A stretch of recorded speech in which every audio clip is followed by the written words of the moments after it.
cylinder. This is a Studer model S20.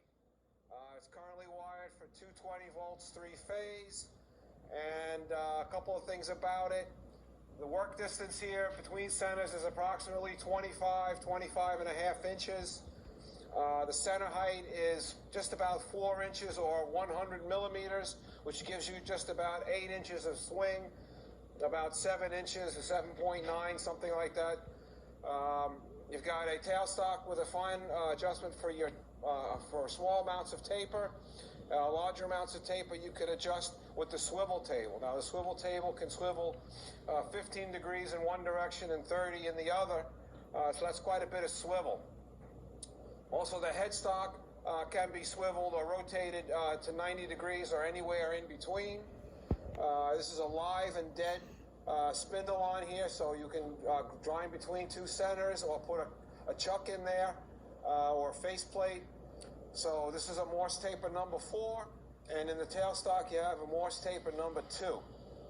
The grinding wheel is about 14-inch diameter with a 5-inch bore. I would imagine you can get possibly a 1.5-inch wide wheel in there. I don't know. You have to check the website for the quotation. Another thing about this machine is you have the ability, you notice on here that the grinding wheel is on this side of the wheel head rather than the side you would normally see it on. That's because this machine can be adjusted in different angles. You can adjust it to 15 degrees or 30 degrees, depending on what kind of job you're doing or what kind of angle you're going to grind, or you can set it at 90 degrees to the part. You also have an in and out that you can set, as you're getting ready to set up your workpiece, depending on the size of it or the diameter of it. And that's all locked down and moved with this one lever on the side here. Hydraulics are located in the rear.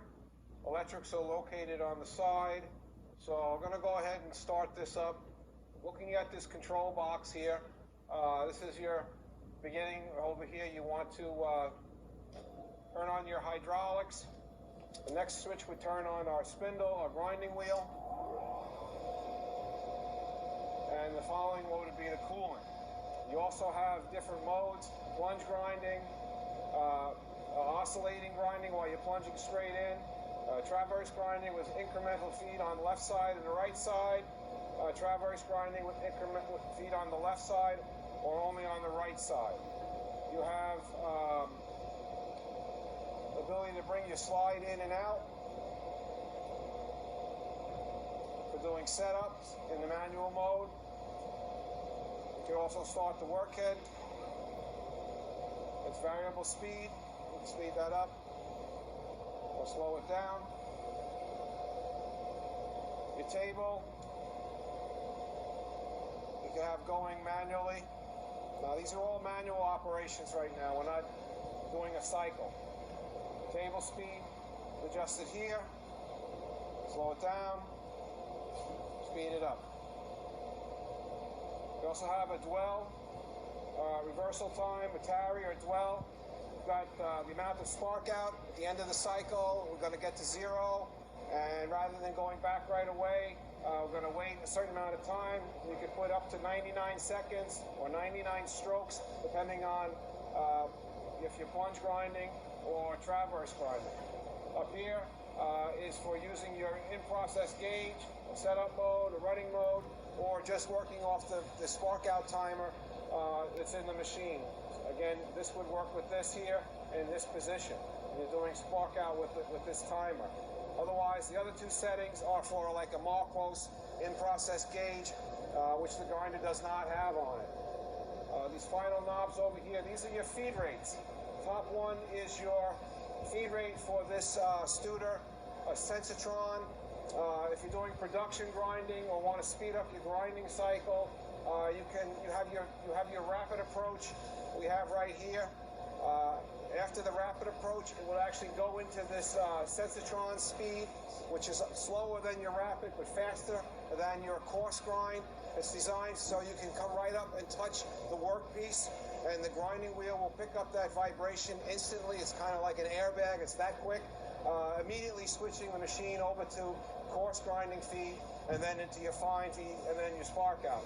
So if you don't want to use this, you can leave this off. This is good for, like I said, for high volume grinding and production grinding.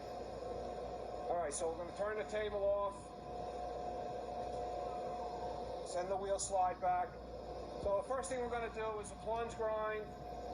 Right now I have the hand wheel. This is our in-feed wheel. This is for the longitudinal table slide. This is for our in-feed. Now this hand wheel has several functions.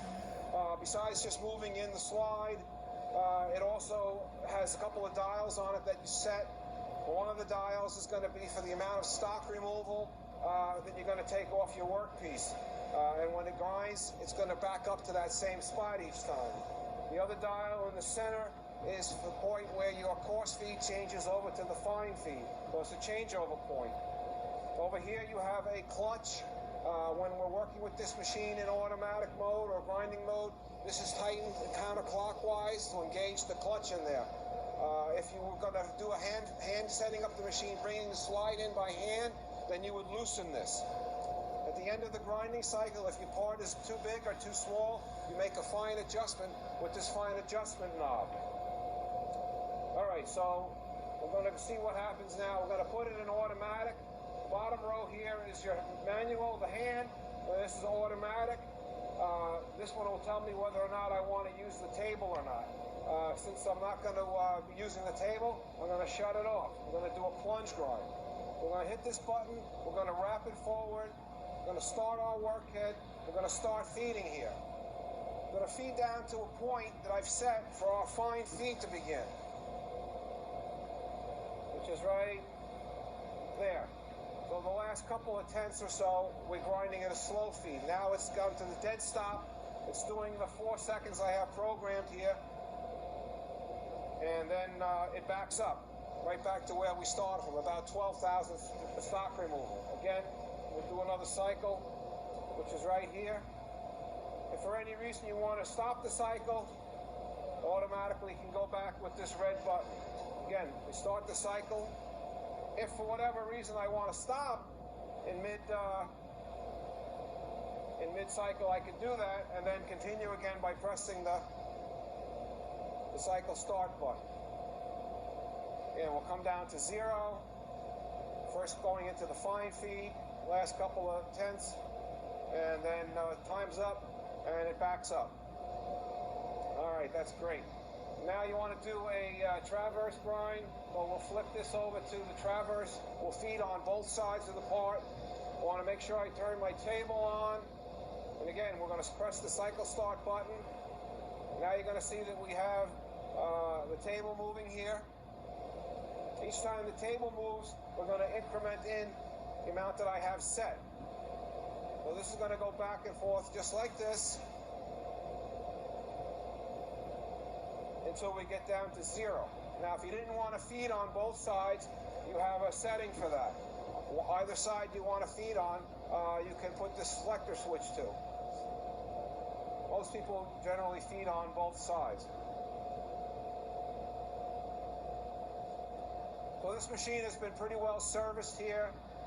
We replaced a couple of power supply boards in the controls, so you don't have to worry about them going bad on you. We took the upper slide apart and the wheel slide apart. That's why we're able to move it so easily. Everything is nice and clean and lubricated. Well, that's the Studer S20, great machine from Switzerland. It's an 8x25, 8x24 size machine, 100 millimeters, 220 volts, 3-phase. Your rapid approach, your input, moving in and out of the wheel is done hydraulically. That's why we have a small hydraulic unit. With this table feed and your in feed itself is all electronic with stepping motors.